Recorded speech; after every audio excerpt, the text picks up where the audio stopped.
जय माता दी। चैत्र नवरात्रि के 8 दिनों में लोग इच्छानुसार व्रत रखकर माँ दुर्गा के अलग अलग स्वरूपों की विधि पूर्वक पूजा करते हैं। 8 दिन बीत जाने के बाद आखिरी यानी 9वें दिन हवन पूजा कर कन्या पूजन करते हैं। इस दौरान कुछ लोग घर में कलश की स्थापना भी करते हैं, वहीं कुछ लोग मिट्टी के बर्तन में जौ के बीज उगाते हैं। लेकिन इस दौरान कुछ नियमों का पालन करना बेहद जरूरी होता है। अगर आप ऐसा नहीं करते हैं तो इससे आपके जीवन पर बुरा असर हो सकता है।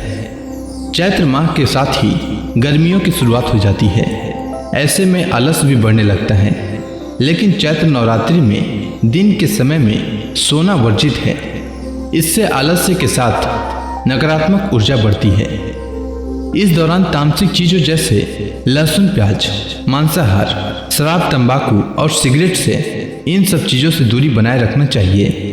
इसके अलावा 9 दिनों तक बाल, दाढ़ी और नाखून भी नहीं कटवाना चाहिए।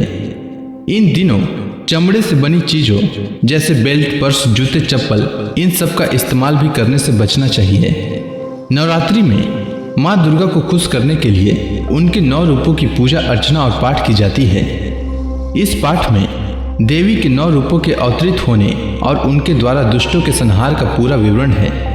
कहते हैं नवरात्रि में माता का पाठ करने से देवी भगवती की खास कृपा होती है। इस साल 2022 में चैत्र नवरात्रि की शुरुआत 2 अप्रैल से हो रहा है, जो 11 अप्रैल को नवरात्रि पारण के साथ खत्म होगा।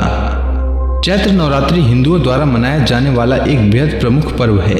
इसमें देवी दुर्गा के 9 अलग अलग स्वरूप, जिनमें शैलपुत्री, ब्रह्मचारिणी, चंद्रघंटा, कुष्मांडा, स्कंद माता, कात्यायनी, कालरात्रि, महागौरी और सिद्धिदात्री की बहुत ही भव्य तरीके से पूजा की जाती है। चैत्र नवरात्रि हिंदू धर्म के धार्मिक पर्वों में से एक है, जिसे अधिकांश हिंदू परिवार बड़े ही श्रद्धा के साथ मनाते हैं। हिंदू पंचांग कैलेंडर के अनुसार नए वर्ष के प्रारंभ से रामनवमी तक इस पर्व को मनाया जाता है। इस त्योहार को वसंत नवरात्र के नाम से भी जाना जाता है। चैत्र नवरात्रि के पहले दिन घट स्थापना की जाती है और इसके बाद प्रतिदिन देवी के 9 अलग अलग स्वरूपों की पूजा होती है। घट स्थापना को कलश स्थापना भी कहते हैं। इस साल चैत्र नवरात्रि में घट स्थापना 2 अप्रैल को होगी। घट स्थापना, जैसा कि हम लोग जानते हैं कि प्रतिपदा के दिन होता है और प्रतिपदा तिथि 1 अप्रैल को सुबह 11:56 से शुरू होगा और 2 अप्रैल को सुबह 11:59 तक समाप्त होगा। उदया तिथि के नियमानुसार प्रतिपदा 2 अप्रैल को है, इसीलिए घट स्थापना भी 2 अप्रैल को करना शुभ रहेगा। 2 अप्रैल को घट स्थापना का शुभ मुहूर्त सुबह 6:10 से लेकर सुबह 8:31 तक रहेगा।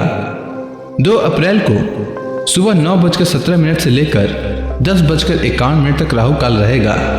हिंदू शास्त्रों के अनुसार इस अवधि में कोई भी शुभ कार्य नहीं किया जाता है।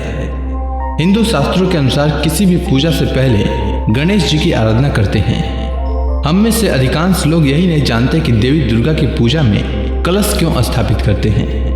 कलश स्थापना से संबंधित हमारे पुराणों में एक मान्यता है, जिसमें कलश को भगवान विष्णु का रूप माना गया है। इसीलिए लोग देवी की पूजा से पहले कलश का पूजन करते हैं।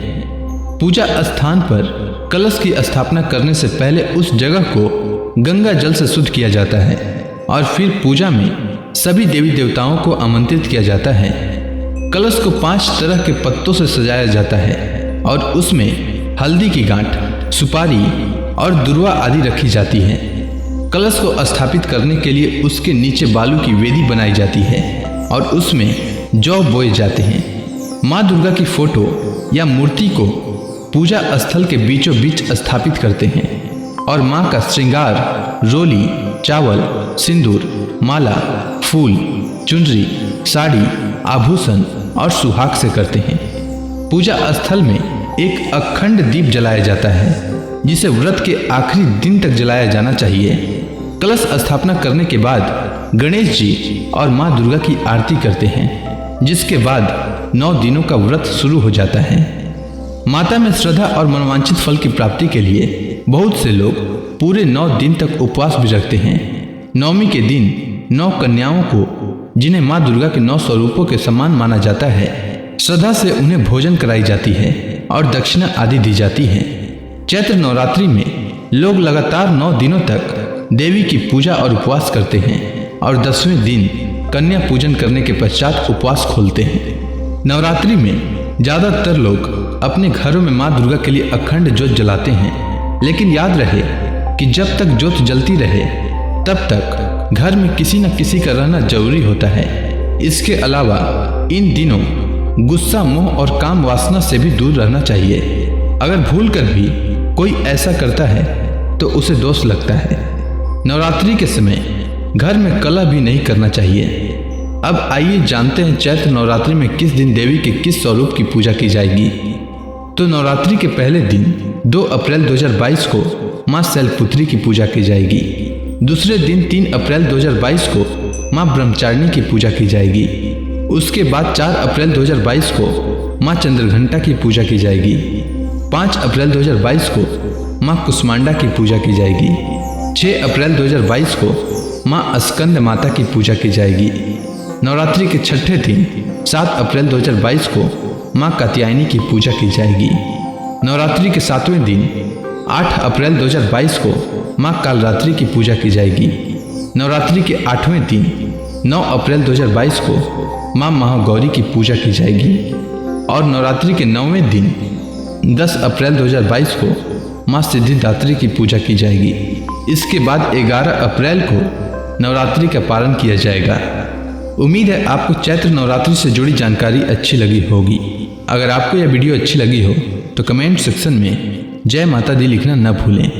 धन्यवाद।